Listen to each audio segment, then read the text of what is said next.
दुनिया का सबसे खौफनाक डिक्टेटर कैसे राज करता है अपने देश में।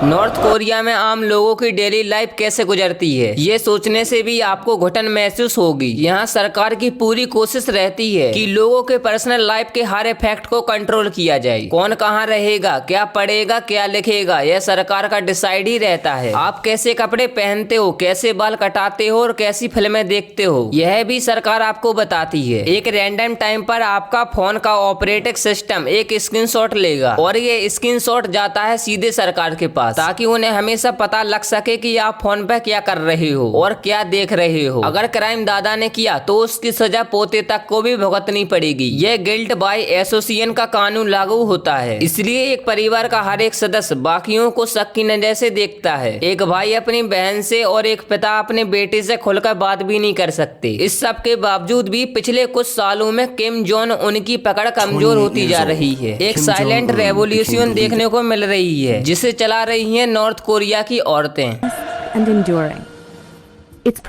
नमस्कार दोस्तों, साल 1981 नॉर्थ कोरिया के पॉलिटिकल प्रिजनर कैंप नंबर 14 में एक प्रेग्नेंट औरत को कैद किया जाता है। इस औरत का जेल में ही बच्चा पैदा होता है। अपने बच्चे का यह नाम रखती है सेंडोन हक और ये बच्चा नॉर्थ कोरिया में बड़ा ही होता है। दरअसल बात यह है कि नॉर्थ कोरिया की सरकार गिल्ट बाय एसोसिएशन के कॉन्सेप्ट में मानती है। अगर कोई व्यक्ति कोई पॉलिटिकल क्राइम करता है तो उसके पूरे परिवार को जेल में डाल दिया जाता है। एक इंसान के किए गए की सजा 3 जनरेशन को भुगतनी पड़ती है, यानी कि अगर दादा ने कोई क्राइम किया तो पोता भी जेल में जाएगा। इसलिए सेंडोन बचपन में ही जेल से बड़ा हुआ है, क्योंकि नॉर्थ कोरियन सरकार का मानना था कि उसका खून अब गंदा हो चुका है। जेल में उसका बचपन बहुत ही खराब हालतों में गुजरा था। उसे खाने में सिर्फ मक्के के दाने दिए जाते थे। वो जिंदा रहने के लिए घास और चूहे को खाने लगता था। इस जेल में लगभग 20,000 से ज्यादा लोग कैद थे। इस जेल के रूल्स बहुत सिंपल थे। अगर आप भागने की कोशिश करोगे तो आपको सीधी गोली मार दिया जाएगा। अगर आप दूसरे इंसान की भागने की बात सुन लेते हो और आप रिपोर्ट नहीं करोगे तो आपको मार दिया जाएगा। एक दिन जब सेंडोन 13 साल की उम्र का हो गया, उसने अपनी माँ और अपने भाई को जेल से भागने का प्लान बनाते हुए सुन लिया। उसे ज्यादा समझ नहीं थी, वो छोटा सा बेचारा भूखा इंसान था। वो उस बात को गाइड को बता देता है, इस उम्मीद में कि गाइड उसे खाने के लिए ज्यादा दे दे। 7 महीने बाद ग्राउंड में सभी कैदियों को इकट्ठा किया जाता है। सबसे आगे सेंडोन को लाकर खड़ा कर दिया और उस गार्ड ने उसकी माँ को वहाँ पर जाकर फांसी चढ़ा दी और उसके भाई को गोली से मार देते हैं। ये सब देखने पर सेंडोन को मजबूर किया जाता है और उसे 6 महीने तक बेरहमी से टॉर्चर किया जाता है। साल 2005 जब सेंडोन 23 साल की उम्र का हो गया तो उसने भागने का सोचा और वो वहाँ से भाग गया और वो सक्सेसफुल हो गया। वो नॉर्थ कोरिया से भाग कर गया सीधा चाइना में और वो चाइना से गया सीधे साउथ कोरिया में। अगर दोस्तों आपको नॉर्थ कोरिया के बारे में जानना है तो आप कमेंट में नॉर्थ कोरिया जरूर लिख देना।